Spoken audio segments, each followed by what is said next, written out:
Well, it's time to talk about Twilight. Okay, so I'm talking about the movies. I've had these books since high school. Well, one of them was since high school. The other one, it might be both of them. I'm not, because I think the books came out around then. But we're gonna go ahead and talk about the series.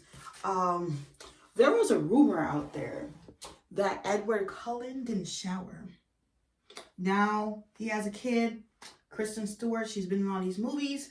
And who else was in this movie? Oh, I didn't forget. Don't forget to subscribe. Subscribe this month, this February, and we're doing Black History Month, or like Black people videos, like Black books, Black singers, Black actors. But we're also doing stuff for Valentine's Day. Okay, so this is a Valentine's Day related video because Bella and Edward did fall in love. Like if you read the books and watched the movies, you know they fell in love, had a child, this, that, and the third.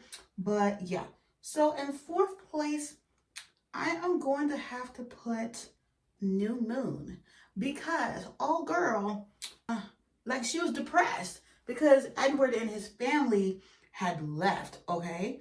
And she also found out that her friend Jacob was a werewolf. He was becoming a werewolf. But I did like what happened at the end of the movie. Basically that she won't turn into a vampire, but like, I don't know. Kristen Stewart in her early acting days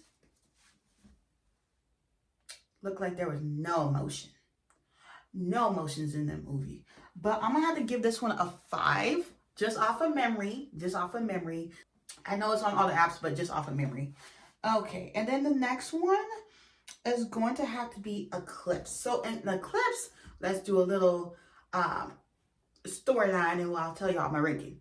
The film follows Bella Swan as she develops awareness of the possible complications of marrying a vampire. Jacob Black and the rest of the wolves form a temporary alliance with the Cullens to battle Victoria and her army of newborn vampires to keep Bella safe. Jacob unsuccessfully tries to convince Bella to leave Edward and be with him instead. Edward proposes to Bella and she accepts it. Like, I always liked the relationship between Edward and Bella. Even though Taylor Lautner is a hottie. He's a hottie, okay? Oh, and he married somebody named Taylor. Just, you know, if anybody hasn't been, you know, keeping up. But yeah, I will give this one a 7. It's not really one I would watch again personally, because I think I watched Twilight like 2 or 3 times, and honestly I haven't watched it again in years. Like, I have some of them on DVD, but I just haven't watched it in years. So we're gonna give it a 7. Okay, the next one is Twilight. Okay, so this is the OG. Twilight was directed by Catherine Hardwicke and written by Melissa Rosenberg. So this is where we meet Bella and Edward Cullen and the subsequent efforts of Edward and his family to keep Bella safe from a separate group of hostile vampires. Edward refuses to grant Bella's request to transform her into a vampire so they can be together forever, arguing that she should have a normal human life. Like, she wanted to be a vampire so bad, just so she could be with Edward. And from memory, again, because I haven't seen this movie since high school, I think, yeah, since high school. There might have been one other time I watched it, but that's the first time I remember vividly seeing it. I'll give this one a 9.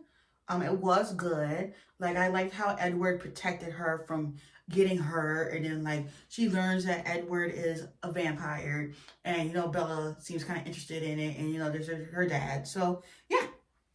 Okay, and in 10th place, we putting these two together: Twilight Saga Breaking Dawn Part 1 and Part 2. So it is this book right here. Okay, this book is the movie is based on this book. So here we go. The book's plot was split into 2 films. The first of which was released on November 18th, 2011. I was in my first year of college, and the film of Breaking Dawn began in November 2010. I was already in college for like 2 months by then. The first part follows Bella and Edward as they get married, and Bella becomes pregnant. They deal with her struggle of being pregnant and nearly dying because of her half-human, half-vampire child. And I was like, Oh my gosh, I found it so interesting. And then the second part, which was released in 2012, of Breaking Dawn, sees the climax of Bella and Edward's relationship. We get to see Dakota Fanning in this movie, and Bella must learn as a newly transformed vampire to use her special shield powers as well as protect her half-human, half-vampire daughter, Renesmee. And little girl's all grown up now. The film also shows the final battle between the Cullens and the Denali clan. This movie get a 10 because it wrapped it up nicely, and it's not like, you know, like how some people like try to like make up more stuff to like go with it.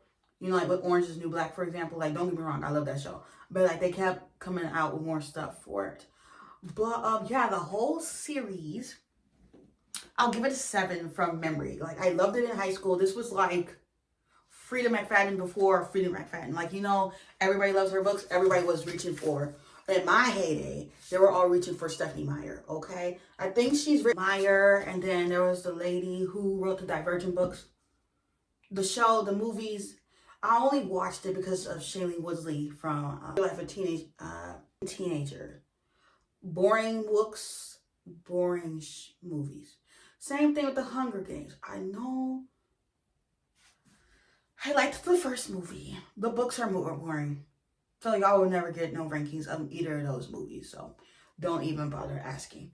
But anyways, yeah, that is what I thought. Do you like Twilight? You don't like it? Let me know in the comment section.